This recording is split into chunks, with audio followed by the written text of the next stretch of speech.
दोस्तों, आज की कहानी बहुत ही दिलचस्प है। ध्यान ने सुने तो चाहिए कहानी की तरफ कैसे किया। एक चील ने एक लड़की का पालन पोषण। जी हां, आपने सही सुना। एक राज्य में एक धनवान कुम्हार रहता था। उसके पास ढेर सारी संपत्ति थी, पर उनकी देखभाल करने के लिए एक भी बेटा नहीं था। उसकी पत्नी बार बार बेटी को जन्म देती थी, जिससे वह तंग आ चुका था। उस जमाने में बेटे और बेटी में फर्क किया जाता था। परिवार में बेटों की अहमियत ज्यादा थी। इस बार भी कुम्हार की पत्नी मां बनने वाली थी। बच्चे के जन्म का समय करीब आने पर पत्नी जब रिवाज के अनुसार मायके जाने लगी तो पति ने कहा, इस बार भी अगर बेटी लेकर आई तो मैं तुझे मुड़ाई व्यापारी को बेच दूंगा। पति की बात सुनकर पत्नी डर गई। भाग्य के फेर देखो, इस बार एक सुंदर कन्या का ही जन्म हुआ। लड़की देखकर कुम्हार इनके हाथ पांव फूल गए। किसी को कच खबर होने से पहले ही उसने दिल पर पत्थर रखकर उस नवजात शिशु को एक बर्तन में डालकर ढक्कन लगा दिया और नदी में बहा दिया। बर्तन पानी के लहरों में हिलोरे खाता हुआ बह चला। एक धोबी नदी में कपड़े धो रहा था। उसने पानी की मझधार में बहकर आते हुए एक बर्तन को देखा। धोबी तैरता हुआ बर्तन के पास गया। अंदर देखने की उत्सुकता से उसने बर्तन का ढक्कन खोल दिया। अंदर सोई एक नवजात बच्ची को देखकर उसकी आंखें खुली की खुली रह गईं। वह जब बर्तन को हाथ से घसीटते हुए नदी के किनारे की ओर लौट रहा था, अचानक आसमान में उड़ती मादा चील उस पर झपटी और बच्ची को झट से उठाकर उड़ चली। धोबी देखता रह गया। चील बच्ची को पीपल के पेड़ के ऊपर बने अपने घोंसले पर ले गई। उस सुंदर छोटी बच्ची को देखकर चील की ममता जाग उठी। वह उसे खा ना सकी। उसने उसे अपनी बेटी की तरह पाल पोस कर बड़ी करने का निश्चय किया। अब रोज जहां भी अच्छी खाने की चीज देखती है, चील उसे झपट कर ले आती है और बेटी को खिलाती है। चील की बेटी धीरे धीरे बड़ी होने लगी। किसी के घर में जब लोग अच्छे कपड़े धोकर धूप में सूखने के लिए बाहर डाल देते, चील उसे उठाकर ले आती और बेटी को पहना। देख दिन राजा की बेटी जब नदी में नहाने गई तो उसने अपने गहने उतार कर किनारे पर रख दिए। चील मौका देखकर उन्हें भी उठा लाई और बेटी को पहनने के लिए दे दिया। इस तरह कंघी, सिंदूर, आईना, सुगंधित तेल का डिब्बा आदि लड़की के सामान जहां मिलते वह उठाकर ले आती और अपनी बेटी को देती। धीरे धीरे पीपल के पेड़ पर ही चील की बेटी बड़ी होने लगी और एक खूबसूरत युवती बन गई। चील को उसकी चिंता होने लगी।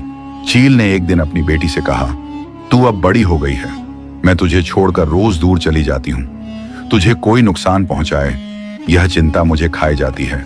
मुझे हर पल डर लगा रहता है। अब से अगर कोई मुसीबत आए या तुझे डर लगे तो यह गीत गाना मैं झट तुम्हारे पास उड़कर आ जाऊंगी। आहत पात लरे की सरे चलनी आई, मोर आग दे परे अर्थ पीपल के पत्ते हिले और डोले मेरी चील मैया मेरे आगे आ जाए। एक दिन एक सौदागर उसी रास्ते से जा रहा था। गर्मी से राहत पाने के लिए वह उस पीपल की छांव में बैठ गया। अचानक एक लंबा बाल उसके हाथ में आ गिरा। उसने चारों ओर नजर फेर कर ऊपर देखा तो चील की सुंदर बेटी दिख गई। वह उस समय कंघी कर रही थी। उसने कभी किसी इंसान को नहीं देखा था। जब सौदागर ने उसे सवाल पूछना शुरू कर दिया कि तुम कौन हो, अप्सरा या पिशाचिनी हो जो पेड़ के ऊपर रहती हो? इंसान हो तो पेड़ पर चढ़ी क्यों हो? उसकी बात सुनकर वह डर गई। गाना गाकर चील मां को बुलाने लगी। बेटी की आवाज सुनते ही चील उसी वक्त वहां पहुंची और बेटी को बड़े प्यार से बुलाने का कारण पूछा। बेटी ने बिना कुछ कहे नीचे खड़े आदमी की ओर इशारा किया। चील मां ने उस जवान एवं सुंदर आदमी को देखकर सोचा कि अगर इसके साथ मेरी बेटी की शादी हो जाए तो मेरी चिंता दूर हो जाएगी। वह नीचे उड़कर सौदागर के पास आई और उसे अपनी बेटी के बारे में सब कुछ बता दिया। सौदागर ने कहा, मैं एक रईस हूं, पर मेरी पहले से ही 7 पत्नियां हैं। अगर तुम्हें इस बात से कोई आपत्ति नहीं है तो मैं तुम्हारी सुंदर बेटी से शादी करने के लिए तैयार हूं। मैं तुम्हें यकीन दिलाता हूं कि उसे बड़े सुख एवं प्यार से रखूंगा और कभी कोई कष्ट नहीं दूंगा। चील मां कुछ देर के लिए सोचती रही, फिर अपनी बेटी को समझा बुझाकर पेड़ के नीचे ले आई। उसने अपनी बेटी का हाथ सौदागर के हाथों में सौंप दिया। उसने मां से बिछड़ने के गम में रोती बिलखती हुई बेटी से कहा, जब भी तुझे मेरी जरूरत होगी वह गाना गाकर मुझे बुलाना, मैं उसी वक्त हाजिर हो जाऊंगी। सौदागर एल की सुंदर बेटी को घर ले गया और बहुत ही प्यार जतन से उसके साथ जीवन बिताने लगे। यह बात उनकी पहली पत्नियों को सहन नहीं हुई और वे चील की बेटी से ईर्ष्या करने लगी। वे छल कपट से उसे कष्ट पहुंचाने लगी। एक दिन सातों पत्नियों ने आकर उसे सबके लिए भात खाना, खासकर चावल बनाने को कहा। चील की बेटी की आंखों के आगे अंधेरा छा गया, क्योंकि खाना बनाना तो दूर, उसने आज तक किसी को भात बनाते हुए भी नहीं देखा था। उसे कुछ नहीं सूझा। रोती बिलखती वह घर के पीछे लगे केले के पौधों के बीच छिपकर चील मां को बुलाने लगी। चील मां ने आवाज सुनते ही झट से उसके आगे हाजिर हो गई और बड़े प्यार से बुलाने का कारण पूछा। बेटी ने कहा, मां, मेरी 7 सोतों ने मिलकर मुझे अकेले ही सबके लिए भात बनाने को कहा है, लेकिन मुझे तो कुछ नहीं मालूम। अगर मैंने नहीं बनाया तो वे मेरे पति के आगे मेरी चुगली करके मुझे नुकसान पहुंचाएगी। चील मां ने कहा, बेटी तू मत डरना, मैं जैसा बताती हूं तू वैसे ही करती जा। एक बर्तन में पानी डालकर उसमें एक चावल डाल देना, दूसरे बर्तन में भी पानी, एक डालकर एक साग यानी पत्तेदार सब्जी का पत्ता डाल देना। दोनों बर्तनों पर ढक्कन लगाकर नीचे एक एक लकड़ी देकर तू घर से बाहर आकर थोड़ी देर बैठी रहना। देखना दोनों बर्तनों में अक्षय भात और सब्जी तैयार मिलेगी। ऐसा कहकर चील उड़ गई। बेटी ने ठीक वैसा ही किया। रसोई तैयार होने के बाद उसने अपनी सोतों को भात खाने बुलाया। 7 सोतों ने अपनी अपनी थालियां के नीचे एक छेद करके रखा था। जैसे ही वह भात और अंजा सब्जियों का रस परोस रद्दा, छेद से सारा रस बह जाता। दोबारा कहती, भात खत्म हो गया है और लाओ। अक्षय बर्तन से खाना परोसने के कारण खत्म नहीं हो रहा था। अंत में 7 सौत हारकर शर्म से उठकर चली गई। एक दिन 7 सोतों ने मिलकर चील की बेटी को घाली गाय को रखने और घर साफ करने को कहा। उसे कहां साफ सफाई की आदत थी, उसने तो कभी कुछ नहीं किया। वह गहाली में गायों के बीच जाकर रोती हुई चील मां को बुलाने लगी। चील मां रोज की तरह झट से बेटी के पास पहुंची और बड़े प्यार से बुलाने का कारण पूछा। बेटी ने अपनी परेशानी बताई। चील मां बोली, तू झाड़ू की एक लाठी लेकर गोहाली के इस छोर से दूसरी छोर तक फेरती जा, देखना पूरा गोहाली साफ हो उठेगा। यह कहकर चील मां उड़ चली। मां के कहे अनुसार बेटी ने काम किया और देखा कि गोहाली एकदम चमक उठा है। सौदागर चील की बेटी के कामकाज को देखकर और प्रसन्न हुआ और ज्यादा प्यार करने लगा। 7 पत्नियां कपास को धोकर सूत निकालकर तांत में कपड़े बुनने लगी, मगर चील की बेटी को यह सब कुछ नहीं आता था। वह रोती बिलखती सूत और कपास को हाथ में लिए बैठी रही। 7 सोतों ने सोचा, इस बार यह बुरी तरह फंसी कपड़ा न दे पाने पर सौदागर इसे क्या करेगा पता नहीं, और मन ही मन खुश होने लगी। उधर बेहू के दिन करीब आने लगे। चील की बेटी घर के पीछे केले के बगीचे में छिपकर मां को बुलाने लगी। इस बार भी चील मां ने उपाय दिया। कहा, तू चिंता मत कर, जब तक मैं जीवित हूं तुझे कुछ नहीं होने दूंगी। तू 4 बांस के छुंग लंबे टुकड़े ले आ और सब में थोड़े कपास भरकर उनका मुंह बंद कर देना। बेहू के दिन जब तेरा पति तुझसे कपड़ा मांगेगा तब उन्हें यह चुंगे दे देना। कहकर चील मां उड़ चली। चील की बेटी ने कपास को हाथ तक न लगाया। यह देखकर सतों को बड़ा मजा आया।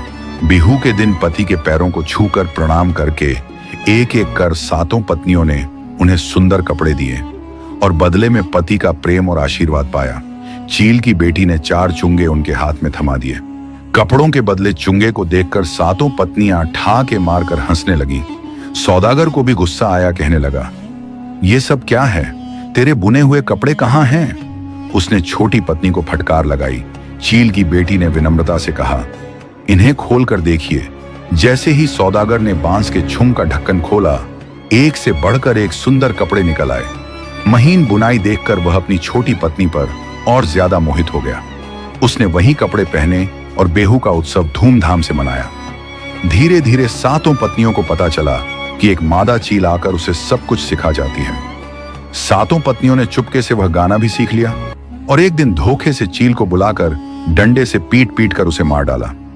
चील की बेटी को इसकी कोई खबर नहीं हुई। अब जब भी वह चील मां को बुलाती, वह नहीं आती थी। ऐसा कई बार होने पर उसने समझ लिया कि उसकी सोतों ने मिलकर चील मां को मार डाला। वह कमरे में बैठकर फूट फूट कर रोने लगी। चील मां वापस नहीं आई। एक बार सौदागर व्यापार करने नाव लेकर निकला। जाते समय बार बार अपनी 7 पत्नियों को चील की बेटी का ख्याल रखने की हिदायत दी। पति के सामने तो वे अच्छी बनने का नाटक कर रही थी। सौदागर के जाते ही 7 पत्नियों ने चील की बेटी को घर से निकालने की योजना बनाने लगी। 7 पत्नियों ने मिलकर भोली भाली चील की बेटी को एक व्यापारी के हाथों बेच दिया। उसे बहला फुसलाकर आईना, कंघी, सिंदूर आदि खरीदने के बहाने व्यापारी के नाव में बिठा दिया और योजना के अनुसार व्यापारी भी सुंदर लड़की पाकर नाव लेकर चला गया। नदी किनारे अपने घर ले जाकर व्यापारी ने उसे सूखी मछली की रखवाली करने को कहा। एक दिन मछली के पास बैठी चील की दुखी बेटी अपनी चील मां को याद करती हुई गाने लगी। कुमार आए मुख तवाई दिले, सिलनी आए मुख दांगी धरी ले, सौदागर कब मकबया करा ले, सात सती नियमक मड़ेट बेस ले, मुड़िए मुख शुकाल, माछ रखिया पातिले। अर्थ कुम्हार मां ने बहा दी, चील मां ने उठा लिया, सौदागर कुंवर ने शादी कर ली, 7 सौत ने व्यापारी को बेचा। व्यापारी ने सूखी मछली की रखवाली करने को कहा। नाव में सामान भरकर सौदागर उसी नदी के रास्ते से घर वापस आ रहा था। उसने अपनी छोटी पत्नी की आवाज पहचान ली और तुरंत नाव लेकर उसके पास गया। उसकी औन बीती सुनकर उसे बहुत दुख हुआ और उसे अच्छी तरह नहलाकर नया रेहा यानी मेखला चादर और असमिया महिला की वेशभूषा पहनाई। सौदागर ने एक बड़े लकड़ी के बक्से में सांस लेने हेतु 2 छेद किया और उसके अंदर चील की बच्ची को रखकर घर ले आया। जब सौदागर नाव में सामान भरकर सामने से आ रहा था, 7 पत्नियां पति को नाव में ढेर सा सामान लाते देखकर फूली ना समाई और उनके स्वागत के लिए सज धज कर बाहर आ गई। सौदागर ने पूछा, मेरी छोटी पत्नी चील की बेटी नहीं दिख रही है, वह कहाँ है? उन्होंने जवाब दिया, वह अपनी मायके गई है। सौदागर ने कहा, मेरा मन कह रहा है कि तुम लोगों ने उसके साथ जरूर कुछ बुरा किया है।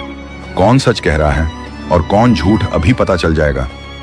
सौदागर ने घर के पीछे एक लंबी गर्द खुदवा और उस पर नुकीली लकड़ी, कांटे आदि डाल दिए। उसके एक छोर से दूसरी छोर तक पतली एड़ी सूत असम की विशेष प्रकार की पतली मगर मजबूत सूत बांधकर 7 पत्नियों को उस पर चलने का आदेश देते हुए कहा, जो भी इस एड़ी सूत पर चलकर गर्द को पार करेगी वही निर्दोष साबित होगी। एक एक कर सौदागर की 6 पत्नियां उस गर्द पर गिरकर परलोक सिधार गईं। 7वीं पत्नी सच में निर्दोष थी, इसलिए वह सूत पर से चलती हुई गर्द के पार जा पाई। जिस वक्त सौदागर की 6 पत्नियां चील की बेटी को बेच रही थीं, उस वक्त वह रसोई घर में भात बना रही थी। उसे इस षड्यंत्र के बारे में कुछ मालूम न पड़ा। सौदागर ने लकड़ी के बक्से से चील की बेटी को बाहर निकाला और दोनों पत्नियों के साथ सुखी जीवन बिताने लगा। उन 6 पत्नियों को उनकी करने की सजा मिल गई। ये कहानी आपको कैसी लगी कमेंट करके अपनी राय जरूर दें। उम्मीद है ये कहानी आपको बहुत पसंद आई होगी। यदि वीडियो पसंद आई हो तो वीडियो को लाइक और चैनल को सब्सक्राइब जरूर कर लें।